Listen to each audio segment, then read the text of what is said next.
Adam, HOLOSUN has a lot out this year, and there's a lot of people trying out all your products, and it looks like you have quite a range, even beyond this, but this is what you're able to show us here in just a few minutes. Walk us through. Yeah, so we're happy to have you guys here at the booth. Nice to be able to hang out with you guys again and go through the product line with you. So let's start with kind of what set the SHOT Show on fire this year, and that is our ability to make a thermal pistol optic. So how we did that is that this is your actual optic, and I'll show you the top here. You have the solar panels. This is a typical red dot sight. It can be used just as a red dot. This is a thermal camera though, and this thermal camera sends a wireless image and information back to this optic to give you a thermal overlay. So together, they work together to provide that thermal image. This is also a white light as well. I don't want to blind the camera, but a white light. But again, together they're doing that. So this is a proof of concept. It kind of shows what we can do, and it really goes a long way to show exactly where HOLOSUN will be going and what we're capable of doing in the future. So this would be mounted below the barrel, and this would be mounted above the barrel? Yes. And they'd be talking to each other? Yeah, there's multiple configurations you do it in, but obviously it's called the DPS, or digital pistol sight. But obviously, you expect to have it kind of down here and kind of up here, and they just send the wireless information back and forth to each other. It is something you're getting demand from on the consumer side or on the military side, law enforcement? It was a proof of concept, kind of to take the thermal and shrink it down a little bit. But there have been a number of people asking for something a little bit smaller, able to mount in different formats, and this kind of gives you that option to do a lot of those things. All right, thank you. Yeah. Then we have the DRS digital rifle sight, and we have a thermal and a night vision version. The night vision version is about $1,000. It's currently shipping now. The thermal version is about $1,600, and that's shipping in 2 to 4 weeks. You have two 18350 batteries mounted here on the side.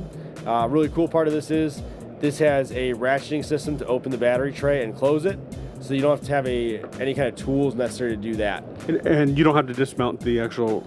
You do not. Nope, comes right out the side. This can be used as a regular red dot. So these flip caps in the front specifically can come down, and you can use that just as a red dot itself. You can flip that up to add contrast if you're using the thermal or night vision options of this red dot.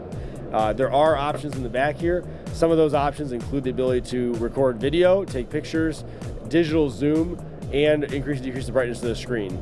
So a lot of things built in.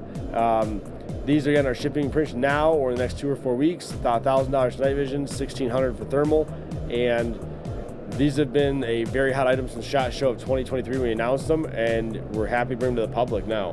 And why would I choose thermal over night vision or vice versa? Yeah, so great question. So thermal, I use that more for if I'm going to scan out somewhere and see what's out there. I can scan out and say, okay, there's a hot image there, there's a hot image there, there's a hot image there.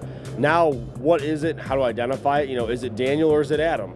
That's when you would take your night vision. You'd say, okay, that's where he's at. I'm looking, okay, that's Daniel. And that's how you identify that person. There are some options in the thermal that give you some more variations of that. But usually night vision is what you'd actually identify someone with, and thermal is an easy way just to see where something is at. Thank you. And I think I may have missed the street price on these. We don't have one yet. It's more of a proof of concept. Oh, that's right. And so they haven't been doing release dates or pricing on that. I'm sure the internet will make one up anyways, though. So I'm sure there's something out there. Yeah, well, start a bidding war. Right. In a long time.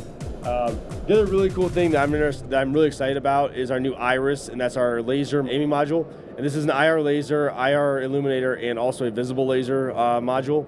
And one cool thing with ours is that this little guy here is a slider switch, and that is how you increase the flood of the IR illuminator.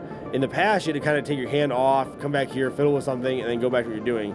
This allows you all those options without having to take your hands off your firing your rifle, in this case. There's also a manual override back here, so you don't have to use your tape switch, but you do have a tape switch in the rear. There would be a crane switch, your selector here on the side. Everything is very low pro mounted to the Picatinny rail, and this should launch in Q2 of this year for around $800. Thank you. And finally, yeah, and then we have the HOLOSUN Raid flashlight.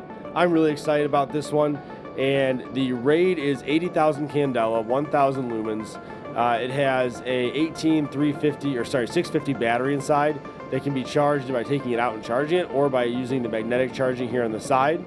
You also have a pick mount and an M-lock mount attached to it, or options for it, I should say.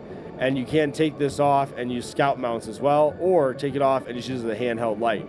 There's 2 end caps. One is a pressure switch like this for your thumb.